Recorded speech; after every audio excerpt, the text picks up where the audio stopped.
Emmanuel Bompard, coordinateur de la France Insoumise et député des Bouches-du-Rhône, qui est l'un de nos invités évidemment importants de cette soirée, de cette émission spéciale. Vous comprenez, vous, ce qui se passe du côté des Républicains, Emmanuel Bompard?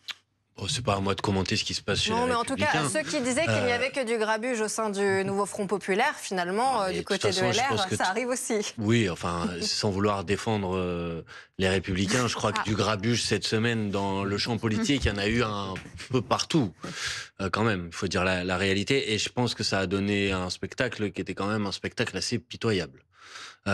Et je crois que tout le monde devrait en tirer un certain nombre de conclusions. Et que globalement, il faut arrêter. Il faut arrêter la comédie qu'on a vue cette semaine, qui dure maintenant depuis bien trop longtemps. C'est-à-dire tous les mois, on a le droit à ce type de comédie. Et vous savez, en démocratie, il n'y a pas 10 000 solutions. Quand la situation est bloquée, eh ben, il faut revenir devant les électrices et les électeurs et il faut leur demander de débloquer la situation. Sinon, on est condamné pendant 1 an et demi à avoir régulièrement des nouveaux épisodes comme celui qu'on a eu cette semaine, qui à la fin, pardon, mais parce qu'après tous les débats, ils sont très politiciens, qui à la fin ne changent rien et n'améliorent en rien les difficultés auxquelles les Françaises et les Français sont confrontés. Et si vous voulez les trancher, à un moment, il faut être capable de répondre oui ou non à un certain nombre de questions. Et de pas faire comme si, à la fin, on va tous se mettre d'accord alors qu'on n'est pas tous d'accord. C'est pas ça la démocratie. Donc oui ou non, faut-il la retraite à 64 ans ou est-ce qu'il faut l'abroger? Oui ou non, faut augmenter les salaires? Oui ou non, faut augmenter la fiscalité sur les plus riches et sur les plus hauts patrimoines? On n'a sans doute pas tous les mêmes points de vue sur ce plateau. Et c'est pour ça qu'il y a dans une démocratie, à la fin, c'est le peuple qui dit son mot. Et pour vous, en l'occurrence, votre position est très claire depuis la renomination de Sébastien Lecornu. On va en parler évidemment. Mais un mot quand même sur justement l'état d'esprit de celui qui a été reconduit à Matignon. On a cet entretien qui a été donné à plusieurs journalistes de la presse écrite, dont la Tribune dimanche. Et il reconnaît, Sébastien Lecornu, que repartir n'était pas une évidence pour moi. Mais il rappelle que, bon, déjà les prétendants n'étaient pas très nombreux et qu'il l'a fait par devoir. Est-ce que ça, au moins, c'est quelque chose que vous respectez, que vous comprenez? Mais vous savez, moi, mon opposition et mon indignation à la nomination de M. Lecornu, elle n'est pas une appréciation personnelle de M. Lecornu. Je veux dire, il a sans doute des qualités personnelles, personne ne les remet en cause. C'est un problème qui est un problème politique. L'année dernière, les électrices et les électeurs ont voté. Et dans leur vote, ils ont, ça je pense que tout le monde sera d'accord, battu la politique macroniste, rejeté la politique macroniste.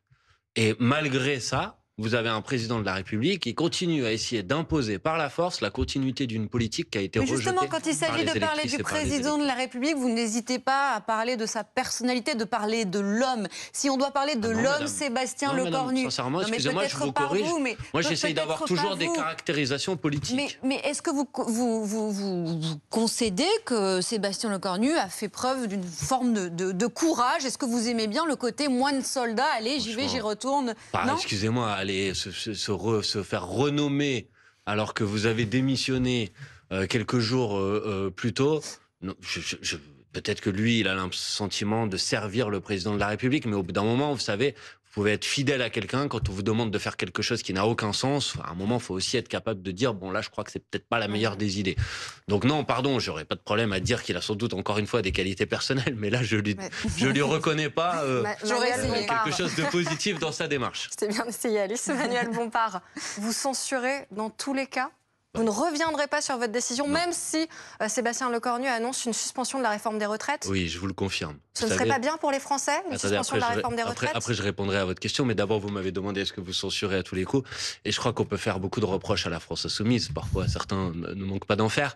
Mais il y a quelque chose qui est à peu près clair, c'est que quand on dit quelque chose, on s'y tient. Et donc, évidemment, un énième gouvernement macroniste qui a l'intention de mettre en place une énième fois une politique qui amène le pays dans le mur, il aura notre censure. Emmanuel Bompard, ce n'est pas ce pourquoi vous vous battez, notamment une taxation sur les plus riches, une suspension de la réforme des retraites. Ça ne vous ferait pas plaisir? Si, très bien, ça serait super. C'est pour ça que je propose qu'il y ait une élection dans laquelle on puisse défendre ce programme et qu'après l'élection, si nous sommes élus par les Françaises et les Français, nous puissions le mettre en œuvre. Mais non, mais c'est pas tout ou rien, madame. C'est que vous voyez bien que au début, on nous a dit peut-être qu'ils peuvent bouger sur l'abrogation de la réforme des retraites. Ensuite, on nous a dit bon, peut-être que maintenant, ce dont on va parler, c'est la suspension de la réforme des retraites. Et maintenant, madame, soyez très attentive. On nous parle d'un report, d'une temporisation qui, je vous l'annonce sur ce plateau si vous ne vous en êtes pas encore rendu compte, s'il s'agit de décaler l'entrée en vigueur de la réforme des retraites à 63 ans, c'est-à-dire d'arrêter de décaler l'âge de départ à la retraite. Il en est hors de question pour les socialistes. Madame, écoutez, ça ne concerne personne. Ça ne concerne personne. Si vous ne l'avez pas fait le travail, je vous propose de le faire. On parle de gens qui partiraient à la retraite à partir de 2028. Et on dit... Non, c'est un décalage de l'application de la réforme des retraites pour le 1er janvier 2027. Donc, ce n'est pas les gens qui partent en 2028. Non, monsieur. Ça, c'est 62 ans et 9 mois, madame. Mais il n'y a pas de mesure d'âge dans ce qui a été proposé. Ce qui a été proposé, c'est un décalage de la mesure d'application dans la loi de financement de la sécurité sociale. Madame, je pense qu'il faut être précis. Et pour l'instant, c'est ce que j'essaye de faire. J'ai pas de problème avec ce que vous êtes en train de dire. Et je me permets d'insister sur une nuance, si vous voulez bien. Pardon, ça va être un peu technique. Si vous reportez pour la génération qui a 62 ans et 9 mois, ou si vous reportez pour la génération qui va être à 63 ans, moi, ce que je vous dis, c'est que si c'est 63 ans, comme ça a été dit hier manifestement dans la réunion à l'Élysée, à 63 ans, c'est des gens qui rentrent en 2028. Ça va ne concerner personne. Si c'est 62 ans et 9 mois, non, mais il n'y a pas de mesure d'âge. Manuel Bompard, c'est un décalage de date. Oui, mais le décalage de date pour les gens, quand ils étaient arrivés, à quel âge de départ à la retraite? C'est ça la question. Manuel Bompard, pour l'instant, on parle de 63 ans, madame. Vous verrez, vous vérifierez. On vérifiera évidemment. Mais c'est important. Il faut être précis. On va vérifier évidemment. Mais ce qu'on constate quand même malgré tout, c'est qu'il y a eu une évolution sur cette question de la réforme des retraites. Au début, il n'était pas question d'y toucher. Ensuite, effectivement, Sébastien Lecornu a dit « Ok, on peut rouvrir le débat ». Maintenant, on dit « On met sur pause la réforme avant 2027 ». Est-ce que vous ne pouvez pas imaginer que ces évolutions puissent aller encore plus loin et que ça vaudrait peut-être le coup d'attendre un peu avant de censurer tout de suite? Vous n'y croyez pas du tout? Non, pas du tout. Pour la simple raison qu'on nous a déjà fait ce coup-là à peu près 3 fois, au moment de la mise en place du gouvernement Barnier, puis du gouvernement Bayrou, puis du premier gouvernement Lecornu. Il n'y avait pas la réforme des retraites sur la table. Ah si, précisément. Au moment de la mise en place de François Bayrou, il y a eu exactement le même débat. C'est allusion au conclave qui a eu lieu. Et ça a abouti à l'époque sur le conclave, dans lequel on nous a dit « Oh, va y avoir un conclave, vous devriez être content, on va réouvrir le débat sur la réforme des retraites. » Et d'ailleurs, dans le conclave, à la fin, vous inquiétez pas, l'Assemblée nationale sera saisie des conclusions de ce conclave. Et à la fin, il n'y a eu ni suspension de la réforme des retraites dans le conclave, ni l'Assemblée nationale n'a une opportunité de se prononcer sur les conclusions de ce conclave. Je ne suis pas désabusé, madame. Juste, j'ai pas envie qu'on me prenne pour un imbécile. Voilà. Et je pense que beaucoup de Françaises et de Français comme moi n'ont pas trop envie d'être pris pour des imbéciles. S'il y a censure, il y a dissolution. Ça semble assez évident. Ou démission. S'il y a dissolution, il n'y a pas de budget voté dans les conditions qui sont prévues dans les prochains jours ou dans les prochaines semaines. Peut-être une reconduction dans l'urgence ou une droit spécial, avec toutes les conséquences que ça peut avoir sur les marchés financiers, les taux d'intérêt auxquels la France emprunte, la reconduction des budgets, ça peut aussi poser des problèmes à un certain nombre de programmes publics.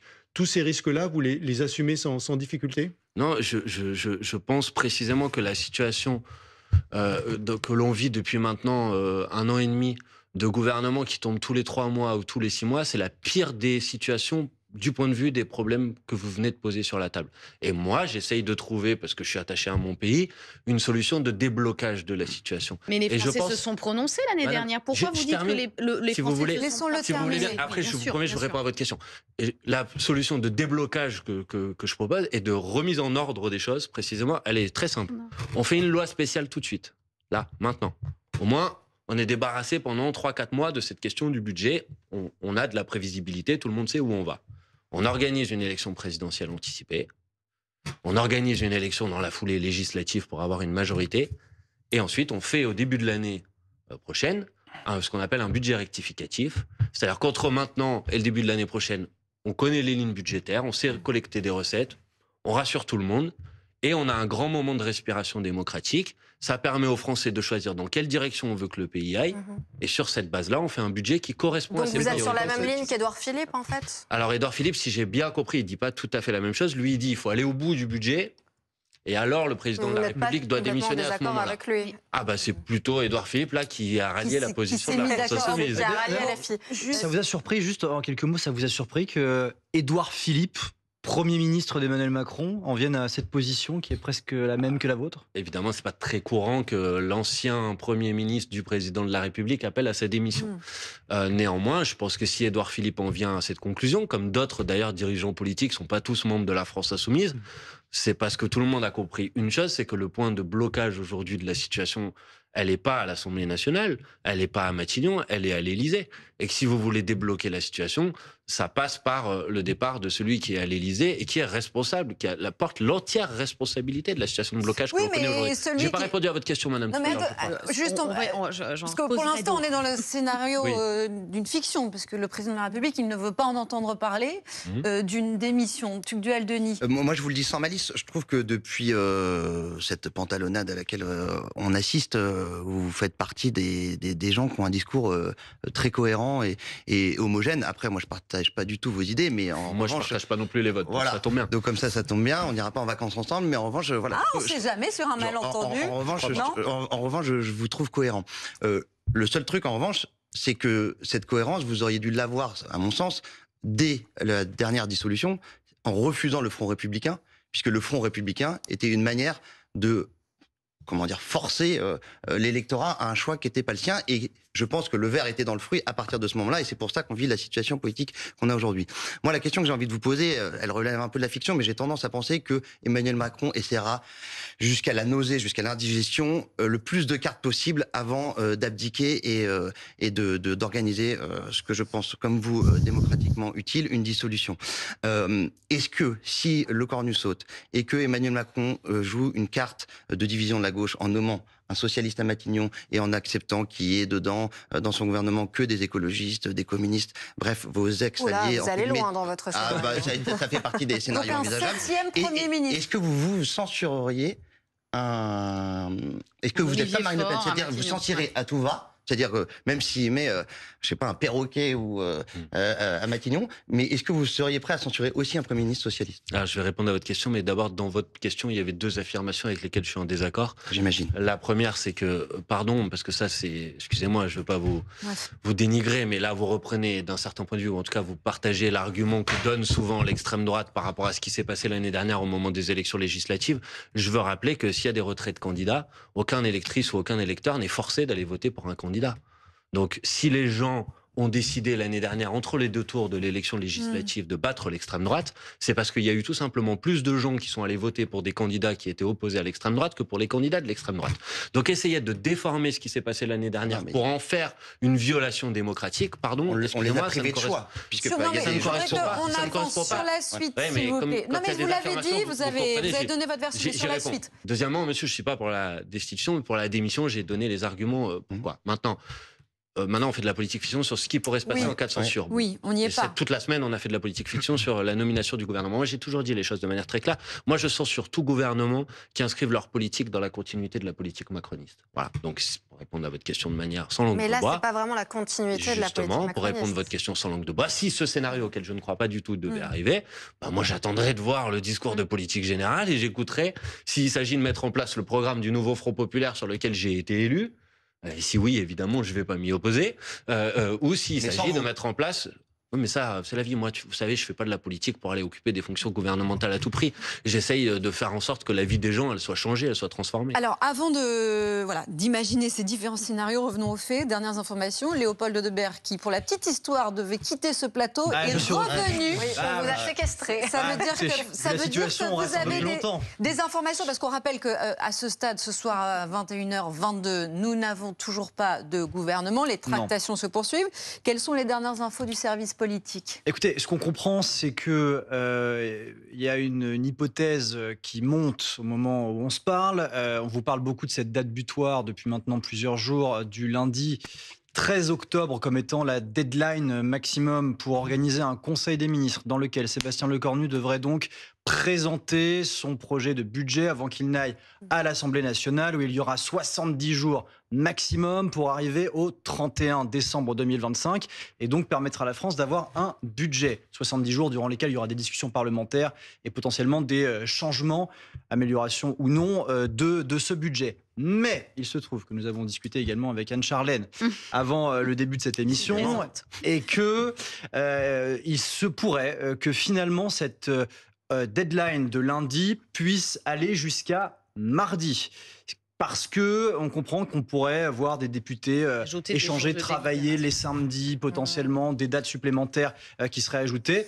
si je résume, le Conseil des ministres pour présenter le budget pourrait avoir lieu mardi et non lundi. Pourquoi est-ce que lundi, ça ne sera pas possible? Parce que le chef de l'État sera en Égypte. Il sera en Égypte. Il sera dans l'avion. Dans l'avion, et il passera sa journée sur d'autres thématiques Pour l'entrée en internationales. vigueur du cessez-le-feu à Gaza entre le Hamas et Israël, ça sert aussi à ça, président de la République, Manuel Bompard. Oui, même si là, j'ai pas l'impression que le président de la République française ait fait grand-chose sur ce sujet. Oui, mais c'est peut-être un autre débat. En même temps, ce que vous lui demandiez aussi de laisser un peu les rênes, enfin, disons, de s'effacer un petit peu. Ah non, j'aurais préféré en ce qui concerne, mais je crois pas que ce soit le débat de ce soir, mais en ce qui concerne ce qui se passe à Gaza, j'aurais préféré qu'il fasse bien davantage que ce qu'il a fait. Et juste pour conclure sur cette histoire de calendrier qui paraît anecdotique mais qui ne l'est pas, ça veut donc dire que le gouvernement de Sébastien Lecornu pourrait en partie peut-être être nommé ou totalement ce soir. Mardi. Alors ce soir, c'est exclu, ça on peut vous le dire, on le sait maintenant, et puis...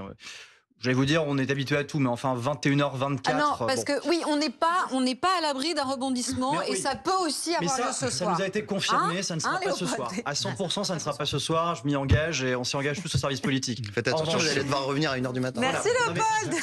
Demain, il y a toujours une ouverture, c'est possible. Mais moi, ce que je vous dis ce soir, c'est que mardi est aussi une possibilité et que ce Conseil des ministres décisif peut aussi avoir lieu. En gros, Tugdual-Denis, il est un peu mal barré, ce nouveau Premier ministre. Pardon de le dire comme ça, mais il est face à une équation qui semble impossible. Et je pense ça vous fait sourire. Je pense depuis la chute du gouvernement de François Bayrou qu'effectivement, il n'y a pas d'autre solution qu'une dissolution et que j'ai été, comme tout le monde, assez stupéfait de voir que la réponse politique d'Emmanuel Macron à cette crise de représentativité avait été de nommer son double en un peu plus jeune et originaire de l'Eure quand lui et Damien, et sinon c'est la seule différence qu'il y a entre Sébastien Lecornu et Emmanuel Macron. D'ailleurs, il y a quelque chose qui m'avait heurté dans ce que Bruno Retailleau avait dit. Il avait dit je pensais que Sébastien Lecornu s'émanciperait du président de la République. Non, Lecornu 1, 2, 3, 12 ne s'émancipera jamais du président de la République, et donc c'est pour ça que ce gouvernement est voué à chuter, c'est parce qu'aujourd'hui, le macronisme est mort. L'Assemblée nationale, pardon, mais un gouvernement qui chute, ça dépend de l'Assemblée nationale et pas du président. Donc jusqu'à présent, si on a des gouvernements qui ont chuté, c'est l'Assemblée nationale qui a décidé. Ça dépend de l'Assemblée nationale et d'un sujet en particulier.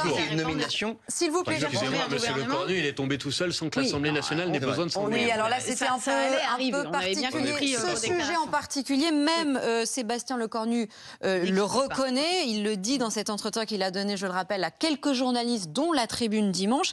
Il dit à cette occasion qu'il a été très marqué par la nervosité des partis politiques qu'il a reçus vendredi à l'Élysée, qui ont été reçus par le président de la République à l'Élysée, leur manque de vie. Et il dit aussi que tout se jouera mardi sur les retraites. Évidemment, c'est sûr, ce qu'il dira sur les retraites va jouer, évidemment, va compter pour la suite. Ce sera un moment de vérité. Ça veut dire que le moment de vérité, Thierry Arnaud, en fait, c'est mardi lors du discours de politique générale? Oui, parce que c'est au fond une arithmétique parlementaire. C'est ça l'essentiel aujourd'hui. 577 députés. On a déjà la certitude qu'il y aura une motion de censure soutenue par LFI, soutenue par le Rassemblement national. Ça vous fait plus de 200 députés. Vous ajoutez les communistes et les écologistes qui pourraient aller dans le même sens. Vous êtes à 264. Donc vous êtes déjà un gouvernement qui est au bord d'être renversé. Et on a bien compris que l'équation maintenant qui place au centre effectivement des difficultés de Sébastien Lecornu se joue sur la réforme des retraites. Est-ce que le pas fait en arrière sur cette suspension de la réforme des retraites sera suffisant pour les socialistes, tout en n'étant pas une abdication totale qui serait inacceptable de l'autre côté, c'est-à-dire pour les Républicains et les quelques voix de députés qui sont associés à la droite. C'est ça l'équation de Sébastien Lecornu. Puisqu'on est dans l'arithmétique, rappelons combien il y a de députés socialistes et combien faudrait-il de députés socialistes qui votent la censure pour faire tomber ce gouvernement. Alors, ça va se jouer à 25 voix, c'est ça? Si vous considérez que... On voit les rapports de force là à l'antenne. Si vous considérez qu'effectivement, il y a LFI, le Rassemblement national, le parti d'Éric Ciotti, les communistes, les écologistes, on laisse les socialistes de côté. Vous êtes, d'après mes calculs, j'aboutis pas tout à fait au même résultat, à 264 voix de députés. Pas la même chose. Et par conséquent, parce que je pense qu'il manque peut-être les 17 députés communistes en l'occurrence. Absolument. D'accord. Et c'est ça la différence. Et donc, vous êtes vraiment au bord d'un gouvernement qui est renversé. Si vous êtes à 264, ça veut dire qu'il suffit de 25 voix supplémentaires pour faire tomber le gouvernement. Donc, même la moitié, même pas la moitié du groupe socialiste. Et 25 députés PS, sachant que 3 ont d'ores et déjà dit... Nous voterons la censure quoi qu'il arrive. Oui, c'est un mouvement de l'aile gauche du PS, je ne sais pas comment le qualifier précisément. Minoritaire, mais en tout cas qui est minoritaire et qui contient, enfin qui est au nombre de 3 députés. J'ajoute, pour rebondir sur ce que disait Thierry à l'instant, que ce qui rend l'équation encore plus complexe, c'est que là, on parle de bloc uni. Oui. Mais enfin, au sein du bloc des Républicains, qu'est-ce qui assure qu'il n'y aura pas des censures également? Exactement. Et puis ce petit groupe aussi que vous voyez en jaune, le groupe Lyot, qui est un groupe indépendant, on a souvent tendance à dire que c'est une mini-assemblée dans l'Assemblée, un groupe très hétéroclite, qui vote un petit peu comme il le souhaite, sans consigne de vote. Donc c'est totalement également imprévisible. Il y a 23 députés dans le groupe Lyot. 23 députés aujourd'hui, c'est énorme pour faire basculer oui ou non un vote. Qu'est-ce que vous leur dites aux socialistes ce soir, Manuel Bompard? Est-ce que vous échangez avec eux depuis la réunion vendredi à l'Élysée qui visiblement s'est très mal passée? Non, j'ai pas eu d'échange avec eux. J'ai écouté vos antennes et lu la presse et j'ai vu que, si j'ai bien compris, parce que tout ça a l'air un peu confus, il y a eu un coup de téléphone entre Emmanuel Macron et Olivier Faure, dans lequel, si j'ai bien compris, Olivier Faure ne s'est pas opposé à la renomination de Sébastien Lecornu. J'en ai tiré ça comme conclusion, ce que je trouve déjà honnêtement stupéfiant. Quand on a passé sa semaine à demander à un Premier ministre de gauche de valider ou de laisser passer l'idée que ce puisse être Monsieur Lecornu qui puisse être renommé. Il a fait une erreur, Olivier Faure, il s'est compromis? Bah, écoutez, si vous demandez à un moment, il faut faire un peu preuve de cohérence. Moi, j'ai jamais cru que le président de la République allait nommer un Premier ministre de gauche. Mais si vous voulez vraiment obtenir ça de la part du président de la République, vous devez lui couper tous les voies de repli. Donc il aurait dû, dans ce cas-là, dire, évidemment, si vous ne nommez pas un Premier ministre de gauche, on censurera. Bon, il ne l'a pas fait, donc il a ouvert la possibilité pour Emmanuel Macron de renommer Monsieur Lecornu. Et maintenant, je vois comme tout le monde, que les socialistes essayent de négocier les conditions du maintien au pouvoir d'Emmanuel Macron. Il y a eu un deal avec le PS, selon vous? Moi, j'ai pas d'informations sur ça. Eux disent qu'il n'y en a pas eu, mais en même temps, il y a eu manifestement un coup de téléphone dans lequel... On vous confirme qu'il y a eu un coup de téléphone, en tout cas, dans lequel le président de la République a testé l'hypothèse Lecornu. Est-ce que pour vous, ça acte définitivement la mort du NFP? Bah attendez, d'abord, je vais répondre à la question, et après, je vais répondre à ça. Pour être clair, moi, je dis à chaque député socialiste, si vous êtes fidèle au programme que vous avez défendu l'année dernière devant les électrices et les électeurs. Est-ce qu'on peut quand même déjà dire un mot peut-être d'arithmétique à nouveau? Oui, madame, allez-y. Vous l'avez dit. Je sentais que ça vous fait bouillir. Non, parce que je trouve que c'est très important que vous soyez clair sur cette question et parce que vous le dites, vous avez une cohérence programmatique qui est la vôtre. Néanmoins, est-ce que votre erreur, c'est pas celle du 7 juillet d'avoir dit on va gouverner sur tout le programme, rien qu'avec ce programme et de on le redire revient ce soir. dans le passé, là. Non, mais on se redit la même chose ce soir, c'est-à-dire que votre programme au sein de cette Assemblée nationale, et c'est peut-être ce que le PS réalise aujourd'hui, il faut essayer peut-être d'aller arracher des victoires sur le bloc centriste, parce que sans ça, vous gouvernez avec qui? C'est ça la question qu'il faut se poser. Madame, je comprends tout à fait la question que vous posez, et je veux préciser que moi, dans mon esprit, il fallait toujours distinguer la base gouvernementale, c'est-à-dire le programme du gouvernement, et ensuite la discussion des textes de loi à l'Assemblée nationale. C'est-à-dire, moi j'ai toujours dit, et ce qu'on a dit avec Jean-Luc Mélenchon quand on a dit tout le programme, rien que le programme, c'est aux élections, il n'y a eu personne qui a eu la majorité absolue. Mais la coalition du NFP est la coalition qui dispose du plus grand nombre de députés. Le socle commun, il a été construit a posteriori, après l'élection. Donc, c'est la coalition qui s'est présentée unie qui dispose du plus grand nombre de députés. Je dis, c'est donc logique, d'un point de vue démocratique, que ça soit un gouvernement qui émane de cette coalition qui puisse être nommé. Maintenant, au niveau des mesures. Attendez, madame, je vais juste au bout de mon raisonnement sans être trop long. Une fois que vous dites ça, vous avez donc une base programmatique et vous engagez à l'Assemblée nationale vos textes de loi. Et ensuite, il y a un débat parlementaire parce que l'Assemblée nationale, de toute façon, vous ne pouvez pas la faire disparaître. Elle est là. Et si, dans cette discussion, votre texte de loi est complètement réduit à zéro, à plus rien, ou vous fait dire l'inverse, vous avez la possibilité de retirer votre texte de loi en disant j'ai pas réussi à convaincre. Vous pouvez être renversé avant. Et vous pouvez être renversé. Mais si vous êtes renversé, madame. Mais je veux dire, le NFP est mort.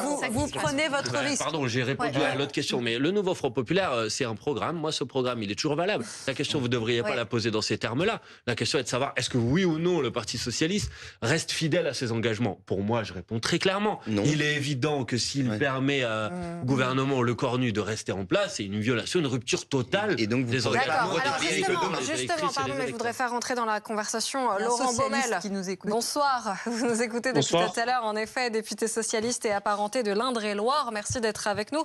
Est-ce que vous comprenez Manuel Bompard quand il dit qu'il se sent un peu trahi quand même par vous?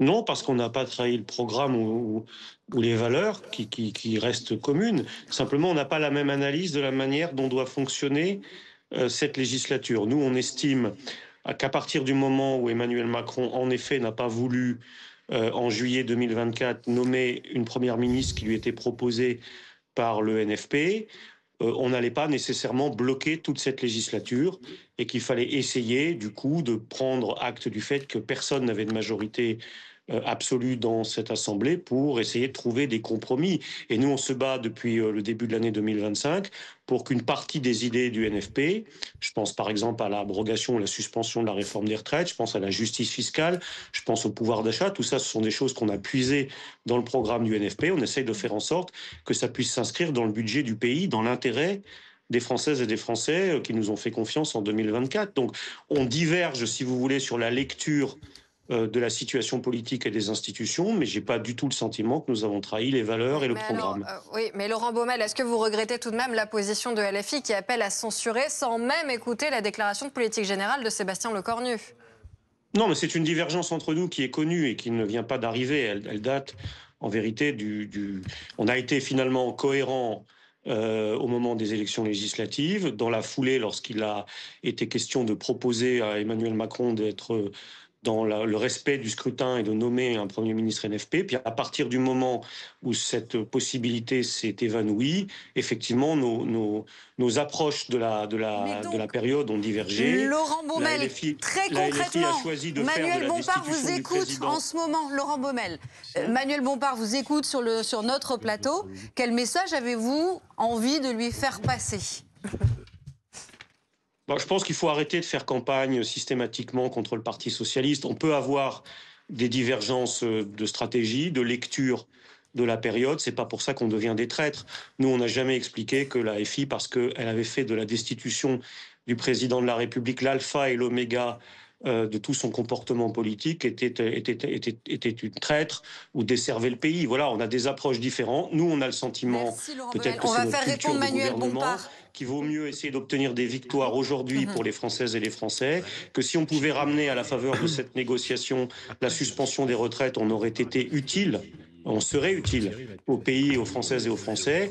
La LFI est plutôt dans la préparation du coup d'après, c'est son droit, c'est sa façon de raisonner. Nous ne sommes pas d'accord, mais c'est pas pour ça que nous sommes des traîtres et que nous devons mener des campagnes de dénigrement des uns et des autres. On a compris le message, Manuel Bompard. Vous êtes en fait sur le coup d'après, c'est ça? Non, alors d'abord, moi, j'ai pas utilisé... Arrêtez de vous en prendre au Parti socialiste. Attendez, si vous voulez bien. D'abord, moi, je n'ai pas utilisé les mots qui ont été mis dans ma bouche, premièrement. Deuxièmement, pardon, mais j'ai répondu à la question que vous m'avez posée sur le Parti socialiste. Sinon, personnellement, j'en avais pas parlé. Donc, juste pour quand même rétablir un petit peu les choses. Oui, vous n'êtes pas venu en critiquant le Parti socialiste directement. Mais vous n'attendiez que ça. En ce qui me concerne, pardon, mais je fais mon travail d'opposition à la politique actuelle. D'ailleurs, on parle de budget qui va être déposé sans doute en début de semaine prochaine. Dans ce budget, par exemple, il y a le doublement des franchises médicales. Je suis contre. Il y a le fait qu'on va réduire le remboursement pour les personnes qui sont atteintes de maladies de longue durée. Je suis contre. Il y a le fait qu'on va ne pas revaloriser les pensions de retraite l'année prochaine, la prime d'activité ou l'allocation adulte handicapé. Je suis contre. Voilà. Et quand j'entends le raisonnement qui consiste à dire, en fait, tout ça, il faudrait l'avaler en échange d'une pseudo-promesse, d'une éventuelle suspension ou micro-suspension de la réforme des retraites, je dis...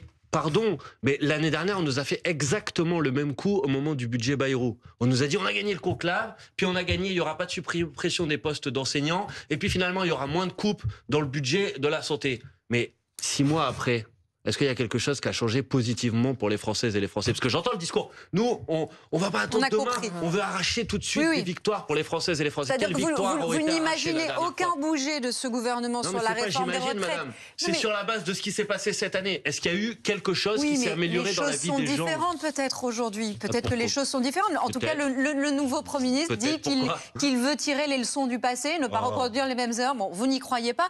D'ailleurs, ce nouveau Premier ministre, il s'est entretenu notamment avec Bruno Jeudi. Bonsoir Bruno Jeudi. Bonsoir Franck Boisise. Et bonsoir à vous Serge Raffi. Bonsoir. Bruno Jeudi, 21h38, les toutes dernières informations sur la formation de ce gouvernement. Qu'est-ce qui se dit ce soir? Et que ça va prendre un petit peu plus de temps. Ça va pas vous surprendre, ça arrive souvent. Ça valait le coup de vous inviter, Bruno Jeudi. Ben non, mais c'est-à-dire que c'est vrai que dans un premier temps, ça devait aller plus vite puisque la nomination de Sébastien Lecornu est intervenue hier soir assez tard, que le gouvernement aurait pu arriver aujourd'hui, que le Premier ministre a pris le temps d'aller une visite sur le terrain. Et puis paradoxalement, le gouvernement qui sera resserré, alors peut-être aussi parce qu'il y a quelques désistements parmi les partis macronistes, il va être quand même renouvelé. Ce qui va être la différence avec le gouvernement qui a duré 14 heures le week-end dernier, où finalement c'était une espèce de gouvernement Bayrou, un peu les mêmes, quoi, on va dire. Là, il y aura sans doute des nouveautés. Il y a des noms qui circulent ce soir? Oui, il y a des noms qui circulent. Alors, pour remplacer M. Retailleau, qui lui a pris les devants et a décidé de ne pas être dans le gouvernement, le nom de Laurent Nunez, qui était d'ailleurs à côté de Sébastien Lecornu aujourd'hui dans le Val-de-Marne, paraît tenir la corde ce soir. Ex-ministre macroniste. Non, en termes de secrétaire renouvellement. d'État. Il était secrétaire d'État et il est retourné dans la fonction Il est préfet publique. de police de Paris, oui. On ne peut pas dire non plus que ce soit un politique de premier plan. Vous êtes d'accord d'un ancien gouvernement d'Emmanuel Oui, bien sûr. En termes de renouvellement, mais vous avez raison. Il n'y a pas de rupture. Allez-y, quels sont les autres... C'est pas une figure non plus de premier plan. Quels sont les autres noms, Bruno Jeudi? Pour la justice, c'est le nom d'Anne Levade, une professeure de droit qui a un parcours important, mais plutôt société civile et milieu juridique, et pas une politique, même si elle a plutôt été membre de l'UMP. Et son visage n'est peut-être pas totalement étranger aux Français, parce qu'on l'a vu à un moment On l'a vu à un moment clé, il y a quelques années, dans des histoires de fraude, recomptage de fraude à l'UMP. Il y a d'autres personnalités. On la voit ici à l'image. Il y a d'autres personnalités. Il y a d'autres. Sébastien Lecornu, évidemment, cache un peu ses cartes, et il y a d'autres personnalités qui pourraient être peut-être remplacées si il décide de ne pas d'aller au bout de sa logique, d'avoir moins de préoccupations partisanes dans son gouvernement. Et c'est vrai que la ministre de l'Éducation peut-être sera remplacée, peut-être la ministre de la Culture, la ministre de la Transition écologique. Ça n'a pas l'air d'emballer Emmanuel Bompard. Non, mais... Je vois sourire. En même temps, vous n'attendiez pas autre chose. Je pense que M. Jeudi n'était pas venu pour m'emballer. Vous voyez, je pense que globalement... je ne sais pas si je dirais les choses de la même manière, mais je n'avais pas beaucoup d'espoir non plus. Voilà. Non, mais bon, vous ne croyez pas au renouvellement. Est-ce que vous pensez qu'à minima, c'est une bonne idée de former un gouvernement avec des gens qui sont dénués de toute ambition présidentielle? Franchement, je vous reconnais vraiment le mérite, la détermination à essayer de me faire dire quelque chose de positif pas sur du cet tout. attelage, mais pas forcément. Je suis désolé, je vais décevoir vos attentes. En fait, pardon, je ne suis pas d'accord avec le fait qu'on renomme à nouveau un nouvel gouvernement macroniste. Et quelle que soit sa composition, vous voyez, je vous le dis sincèrement, voilà. Donc peut-être que des gens seront contents, des gens seront pas contents. Peut-être que certains arriveront enfin à être ministres. Ça fait longtemps qu'ils espéraient ça, j'imagine. Oui. Mais en fait, je pense que tout ça dégoûte tout le monde, si vous voulez. À part peut-être ceux qui seront nommés ministres et qui auront la chance pendant quelques jours de l'être. Mais franchement, il y a la logique aussi quand même. Il y a la logique et bon, évidemment, on sait bien le contexte politique. On en est au 4e gouvernement depuis un an. Il y a aussi une logique. Alors après, on peut partager ou pas, mais d'ailleurs, c'est intéressant de voir que si Sébastien Lecornu va au bout de ce qu'il veut faire, il risque de revenir à un gouvernement qui était un peu les premiers gouvernements d'Emmanuel Macron en 2017, avec plutôt des personnalités techniques ou issues de la société civile. Pas forcément des hommes et des femmes politiques de premier plan. c'est un peu voilà. On peut en tirer la leçon qu'on veut. Que la boucle est bouclée ou que. Ce que je veux dire, c'est que ce qui est important, c'est les idées qui sont défendues. Bon, et Bien moi, sûr, j'ai jamais mais on trop voudrait quand cru même à avoir cette fable du une gouvernement réaction sur ces technique. profils-là. Oui, mais la semaine dernière, convenez que c'était un gouvernement de politique. Clair que dans la dont provocation, dont beaucoup pensaient à la présidentielle étaient des macronistes de premier plan. Cette fois-ci, ce sera un gouvernement sans doute différent. Donc il y a quand même une évolution. Comme un crachat au visage du peuple de France. D'accord, mais alors Serge Raffi, est-ce que malgré tout, c'est peut-être un peu mieux comme copie? Oh. Voilà, franchement, je suis d'accord avec monsieur. Est-ce vraiment raisonnable? Non, Emmanuel Macron fait ce qu'il fait comme d'habitude. Il fait du teasing là. Il est en train d'exciter les nerfs de tout le monde. C'est un truc extraordinaire d'ailleurs d'un point de vue même politique. Et pour revenir à la question de départ, qu'est-ce qu'il a fait en 2017? Qu'est-ce qu'il nous a dit en 2017? Les politiques, il y en a marre. Maintenant, il faut des gens de la société civile. Donc, on a pris des espèces de technocrates, etc., qui nous ont raconté dès le début que la réforme des retraites, il fallait la faire parce qu'il y en avait marre de faire payer les jeunes, payer les jeunes pour les vieux, etc. C'était des discours hallucinants au tout début, qui étaient mal foutus. Il a mis le feu au pays en un an. Il ne faut pas oublier que les Gilets jaunes, c'est arrivé très très vite. C'est arrivé très vite. Et cette logique-là, le paradoxe, c'est qu'aujourd'hui, effectivement, il revient à un gouvernement qui sera aussi peut-être, même pas de société civile, même pas peut-être de techniciens, ou alors les soldats perdus, les derniers moines soldats du macronisme qui ont envie de se faire harakiri, je ne sais pas quoi. On est dans une situation ubuesque, totalement ubuesque. Et la seule raison, et c'est là où pourtant on ne peut pas me soupçonner d'être un ami de LFI, mais au moins ils ont une cohérence. Il y a personne qui dit ça ce soir. Ils ont une cohérence dans leur analyse, c'est-à-dire qu'effectivement, la seule solution, évidemment, c'est que Emmanuel Macron a tordu l'esprit de la Constitution depuis tellement longtemps maintenant, en particulier en nommant à chaque fois des collaborateurs à Matignon. Ça, c'est la première chose, ça a toujours été sa stratégie, des collaborateurs à Matignon. Là, il est au bout du rouleau et il voudrait encore mettre des collaborateurs et des gens insignifiants, des gens qui ne sont pas des politiques. Ça ne peut pas. Mais si, ça l'a été. Il a été quand même ça a été quand même quelqu'un qui l'a gagné. Qu'on n'a pas encore entendu sur le gouvernement, la volonté de renouvellement et de faire venir des gens issus de la société civile. Je pense qu'on a oublié un truc quand même, Alice, c'est que le job est de moins en moins attractif. C'est-à-dire que aller chercher des personnalités de la société civile, dans le monde, soit dans la haute fonction publique, soit dans la vie des entreprises, c'est quand même dire parfois à des dirigeants d'entreprise, écoutez, on vous propose un job qui va peut-être durer 3 mois, alors c'est qu'ils peuvent négocier avec leur conseil d'administration. Et encore, vous êtes optimiste. Moi, vous êtes 3 mois. Moi, je vais être optimiste, très optimiste. Donc, je veux dire par là qu'on propose un CDD vraiment très très court à des personnes. C'est une mission d'intérim. Je ne suis pas sûr que beaucoup soient tentés. Je pense qu'un des postes que Bruno n'a pas encore cité, c'est le poste de ministre du budget, puisqu'apparemment Amélie de Montchalin ne sera pas renouvelée dans ses fonctions. La personne qui va devoir se coller au job de ministre du budget, faut lui souhaiter bon courage, parce que d'une part, il va falloir qu'elle conçoive un budget dans un temps record.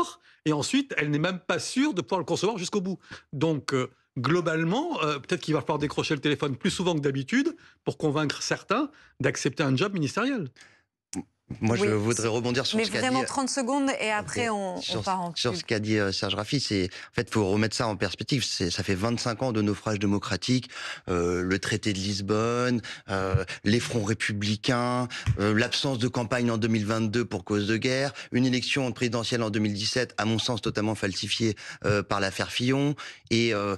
là, 1 an de pantalonnade politique. Et en fait, on voudrait nous resservir à la fin de ça, effectivement, un gouvernement technique absolument pas représentatif, avec des gens qui n'ont aucun ancrage, qui n'ont pas été maires, qui n'ont pas été conseillers régionaux, qui n'ont pas été députés, qui sont que des techniciens et qui ont juste pour eux d'appartenir à une espèce de caste technocratique ou d'amitié plus ou moins vaseuse avec la Macronie.